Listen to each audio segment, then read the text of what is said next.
evening to all of you. Today we are going to learn about reference variable and scope resolution operator, right? These two topics are most important, right? બહુ easy topic છે, બહુ જ મજા આવશે સમજવાની, right? બે topic reference variable and scope resolution operator. પછી હજી ફર્સ્ટ ચેપ્ટરમાં અમુક ટોપિક્સ બાકી છે, હા, બટ એ ટોપિક્સ એવા છે કે જે તમે લેક્ચરમાં પણ આપણે કમ્પ્લીટ કરી શકીએ. અત્યારે જે મેઇન બે ટોપિક છે જે મોસ્ટ ઇમ્પોર્ટન્ટ છે આપણે લઈએ છીએ, રેફરન્સ વેરિયેબલ અને સ્કોપ રિઝોલ્યુશન ઓપરેટર. હવે આ સ્ટાર્ટ કરું એ પહેલા મને એ કહો કે તમે લોકોએ લાસ્ટ વિડિયો જોયો છે કે નહીં? કારણ કે છોકરાઓ તમે લોકો વિડિયો જોશો ને એમાં તમે આળસ કરશો ને તો યાર નહીં મજા આવે આમાં, સમજો છો? હું વિડિયો અપલોડ કરું એટલે તમારા લોકોને લિંક આવે એટલે જોવાય જ જવો જોઈએ. એટલો 15-20 મિનિટ્સનો ટાઈમ તો તમને મળવો જ જોઈએ, હા, તો જ મજા આવશે તમને. એને નોટ ડાઉન કરતા રહેજો. એવું નહીં કે હું કહું પછી તમે લખો અને પછી મને તમે સબમિટ કરો, ના, એવું નથી કરવું. હા, એ તમારે અત્યારથી રૂલ બનાવી લ્યો આજથી કે હું જે પણ અપલોડ કરું ને એ વિધિન 2 to 3 અવર્સ, સપોઝ રાતે 12 વાગે અપલોડ થયો હોય ને, હા, તો સવારે ઉઠીને તમે જ્યારે વિડીયો જોવો ત્યારે નોટ ને પેન લઈને બેસી જ જાઓ. 20 મિનિટ્સ ખાલી તમારે કાઢવાની છે. 20 મિનિટ્સમાં તમને ઘણા ટોપિક્સ આવડી જશે. હા, સમજો, તમારું ધીમે ધીમે એક ચેપ્ટર પૂરું થવા આવશે હમણાં, સમજો છો? એટલે આજથી હવે પાછું અમારે દર વખતે વિડીયોઝમાં યાદ કરાવવું પડે છે કે ભાઈ લાસ્ટ વિડીયો જોઈ લ્યો. હવે હું નહીં કહું આ વસ્તુ, સમજો છો? તમે જેટલો વિડીયો વધારે જોશો એટલું તમને આવડશે. હા, ઓકે, ચલો વધારે ટાઈમ વેસ્ટ નથી કરતી. હા, સ્ટાર્ટ કરી દઈએ રેફરન્સ વેરિયેબલ. ઓકે, હવે ભાઈ રેફરન્સ વેરિયેબલ એટલે શું થશે છોકરા? તો કે તમે કહેશો ભાઈ રેફરન્સ, તો કે ના ભાઈ રેફરન્સ આપવો એવી વસ્તુ નથી આમાં. હું એમ કહું રેફરન્સ વેરિયેબલ એટલે તમને એકદમ ઇઝીલી સમજાઈ જાય એવું કરું. તમારે ખાલી એટલું યાદ રાખવાનું છે, પેટ નેમ. હા, કોઈ અહીંયા બેઠું હોય, કોઈ ગર્લ કે કોઈ બોય હોય, હા, તમારા બધાનું નામ પણ કંઈક હશે જ ખરે. હા, હવે કોઈ બોય અહીંયા બેઠું છે અને એનું નામ છે શ્યામ, ચલો. હા, હવે શ્યામને કોઈ લાલુ કહેતા હોય, હા, તો એ લાલુ એ જ છે અને શ્યામ પણ એ જ છે. હું લાલુને એક ઝાપટ મારું કે તો એ શ્યામને જ લાગવાની છે, અને શ્યામને એક ઝાપટ મારું તો એ લાલુને જ લાગવાની છે. સમજો છો? બંનેની જગ્યા હું જો આ સમજાવું છું ને સમજો, હસવામાં નહીં કાઢતા. ઓકે, કે આ શું કે છે તમને? આ જે હું જે એક્ઝામ્પલ તમને કહું છું, સમજાવું છું, એનાથી તમને આખું રેફરન્સ વેરિયેબલ ક્લિયર થઈ જશે. હા, શ્યામ ને લાલુમાં તો કે એ શ્યામ ને લાલુ છે, મેં એને ઝાપટ મારી તો એ શ્યામને જ લાગી છે અને લાલુને જ લાગી છે. ડન. હવે તમે એમ કહેશો કે ભાઈ શ્યામ અને લાલુ એ એક જગ્યા પર બેઠા છે તો બંનેની સ્પેસ પણ એને એક જ રોકી છે. એવું નથી કે શ્યામ અલગ જગ્યાએ બેઠો છે અને લાલુ અલગ જગ્યાએ બેઠો છે. હા, આમાં ઘણાને કંઈક યાદ આવ્યું હશે, મને ખબર છે શું યાદ આવ્યું.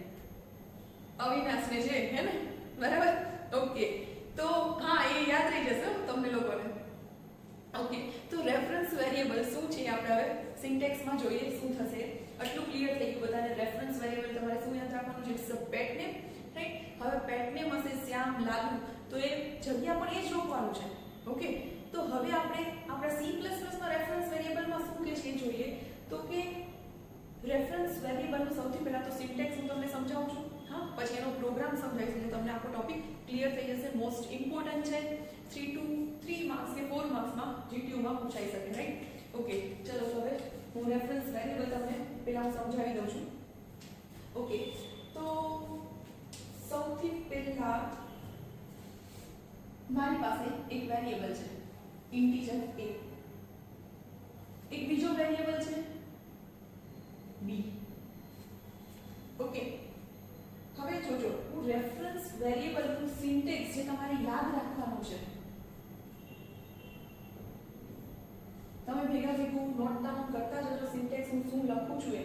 હા, પછી એવું નહીં કે તમને હું લખી નાખું પછી તમે નોટ ડાઉન કરશો હાલો ને પછી બીજી વાર જોશો ત્યારે નહીં. અત્યારે જ મારી સાથે જ તમે નોટ ડાઉન કરતા જાઓ. મેં શું લખ્યું તો ઇન્ટીજર a b, હવે હું એનું સિન્ટેક્સ લખું છું એ પણ તમે લખતા જાઓ. ઓકે, તો કે સૌથી પહેલા તો હું શું લખીશ તો કે ડેટા ટાઈપ,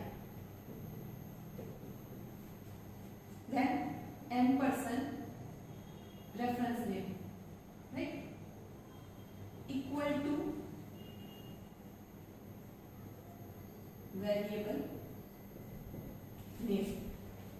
સમજાય છે હું શું લખું છું? કઈ વાંધો નહીં, તો હું સમજાવું છું એટલે જોજો.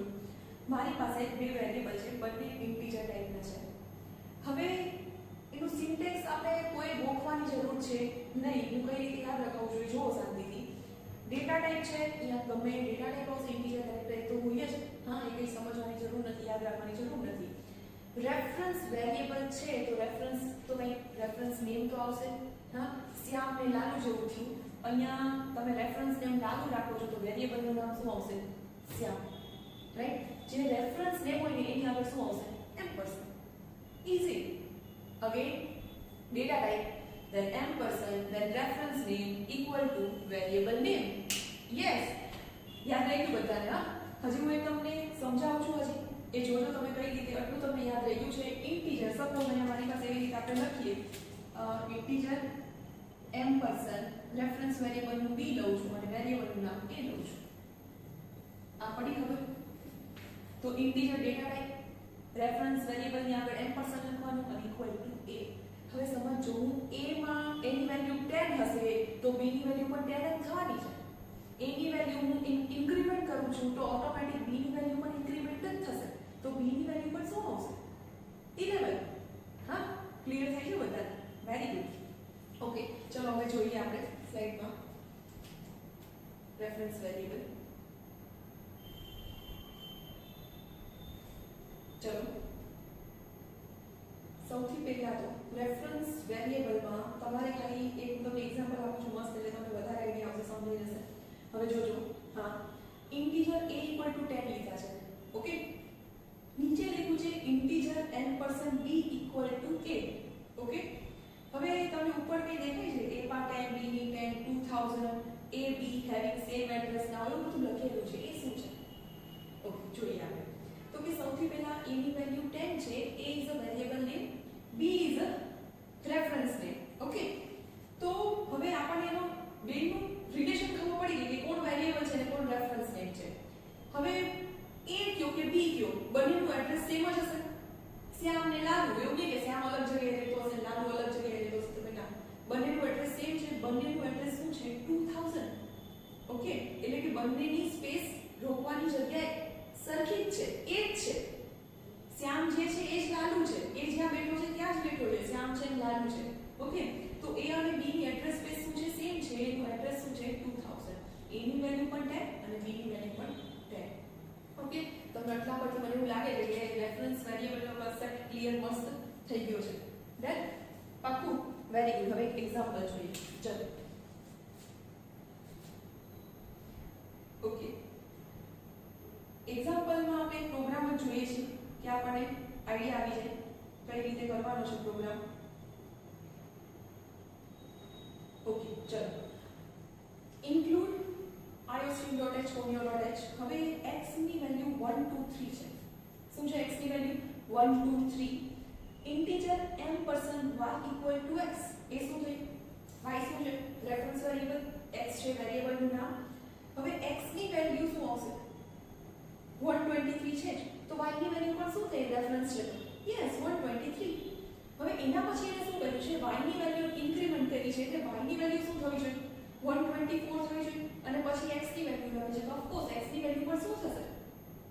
124. ડન? ક્લિયર થાય છે કે એટલે થયું શું? જુઓ તમે, મારી પાસે અહીંયા a અને b છે. હા, તો a ની વેલ્યુ 10 છે તો b ની વેલ્યુ 10 થશે. સમજાઈ ગયું? પણ હવે હું a ની વેલ્યુ એક ઇન્ક્રીમેન્ટ કરું છું તો શું થશે? a ની વેલ્યુ 11 થશે. તો a ની વેલ્યુ 11 થઈ તો b એનો રેફરન્સ વેરિયેબલ છે તો b ની વેલ્યુ ઓટોમેટિક તમે પ્રિન્ટ કરાવશો તો 11 જ થશે. ક્લિયર થઈ ગયું બધાને? અગેન એકવાર સિન્ટેક્સ મારી જોડે data type n% reference name = variable name. Clear બધાને?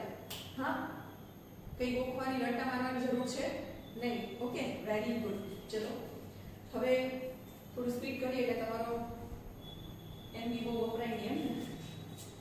ઓકે, ચલો નેક્સ્ટ હવે આપણે સમજવાનું છે સ્કોપ રિઝોલ્યુશન ઓપરેટર.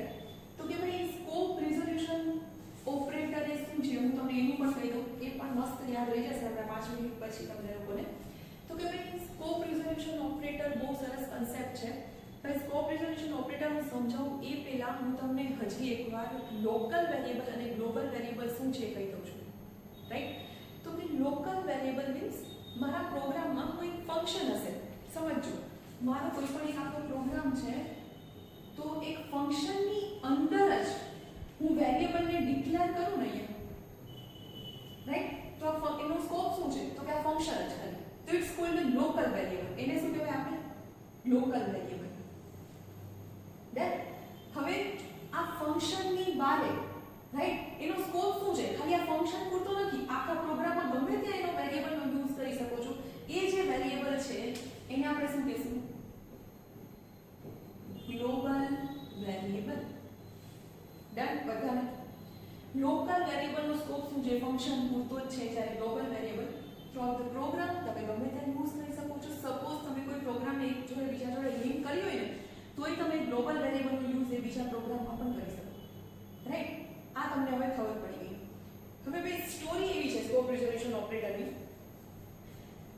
સપોઝ તમારે કોઈ વાર એવું થશે કે ભાઈ એવી સિચ્યુએશન થાય કે ભાઈ local variable name and global variable name બંનેના નેમ સેમ હશે.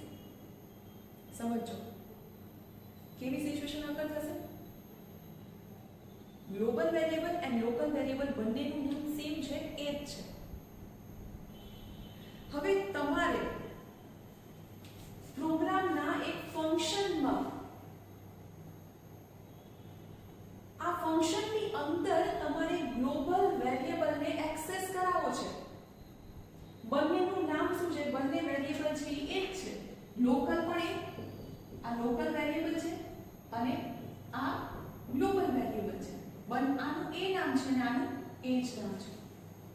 હવે ભાઈ આ ફંક્શન છે એની અંદર હું એ કહીશ તો એને થોડી ખબર પડવાની છે કે ભાઈ આ એ છે એટલે કયો છે. એ તો શું કરશે? મેં ફંક્શનની અંદર લખ્યું એટલે અહીંયા તમે લોકલ વેરિયેબલ લખ્યું છે તો તમને લોકલ વેરિયેબલનો જ આન્સર આપવાનો છે. સપોઝ લોકલ વેરિયેબલમાં 10 છે અને ગ્લોબલ વેરિયેબલમાં હું 100 વેલ્યુ રાખું છું.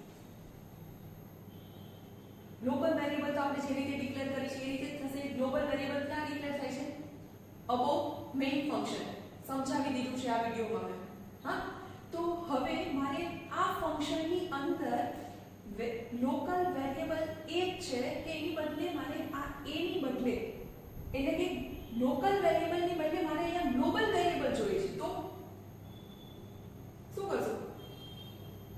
ત્યારે શું યુઝ થશે? Scope resolution operator. સમજો હજી એકવાર કહું છું, આ ફંક્શન છે. ઓકે, આ ફંક્શનની અંદર મારે લોકલની જગ્યાએ ગ્લોબલ વેરિયેબલ યુઝ કરવો છે. અહીંયા સપોઝ હું a પ્રિન્ટ કરાવીશ. હા, હું અહીંયા a પ્રિન્ટ કરાવું છું તો એ મને લોકલનો જ આન્સર આપવાનો છે, 10 જ આપશે. બટ ના, મારે 10 નહીં, મારે 100 અહીંયા જોઈએ છે. મારે શું જોઈએ છે? અહીંયા 100 આન્સર જોઈએ છે. તો એના માટે મારે ગ્લોબલ વેરિયેબલ જે મેં ઉપર ડિક્લેર કરેલું છે 100 વાળું, એને મારે અહીંયા આન્સર જોઈએ છે. તો હું શું કરીશ? તો કે જી હા, મારે શું યુઝ કરવાનું છે? 100 મારે અહીંયા યુઝ કરવો છે. તો હું શું યુઝ કરીશ? સ્કોપ રિઝોલ્યુશન ઓપરેટરનો યુઝ કરીશ. Okay, done? હા, તો જ્યારે પણ મારે કોઈ પણ એક ફંક્શનની અંદર ગ્લોબલ વેરિયેબલને એક્સેસ કરવો છે, કોઈ પણ ફંક્શનમાં મારે ગ્લોબલ વેરિયેબલને એક્સેસ કરવો છે તો હું એની આગળ શું રાખીશ? સ્કોપ રિઝોલ્યુશનની સાઇન રાખી દઈશ. રાઈટ? 1 2 3 4 ડોટ્સ કરવાના. તો એનાથી તમને શું થશે? તમને ગ્લોબલ વેરિયેબલની વેલ્યુ રિટર્ન થશે. ડન? બધાને ક્લિયર? હજી હું તમને એકવાર સમજાવું છું. ઓકે, જોઈ લઈએ આપણે. ચલો, સૌથી પહેલા તો સ્કોપ રિઝોલ્યુશન ઓપરેટરમાં શું થશે એ સમજીએ. ડન? ઓકે, તો કે ભાઈ સિન્ટેક્સ શું છે?